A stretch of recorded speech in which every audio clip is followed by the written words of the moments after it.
আপনি বড় কোনো অসুখে ভুগছেন না তো? চলুন টেস্ট করা যাক। আপনাকে শুধু আপনার শ্বাস আটকে রাখতে হবে যতক্ষণ পর্যন্ত আমি না ছাড়তে বলি। এই 7টি বক্স যেভাবেই হোক আপনাদের পার করতে হবে।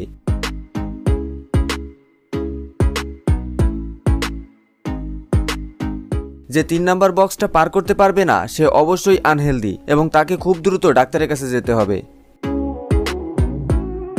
4 নাম্বার বক্স যে পার করতে পারবে সে এভারেজ পর্যায়ে আছে। যে 5 নাম্বার বক্স পার করতে পারবে তারা হেলদি বলে বিবেচিত হবে। আর যারা 6 নাম্বার পার করতে পারবে তারা সুপার হেলদি।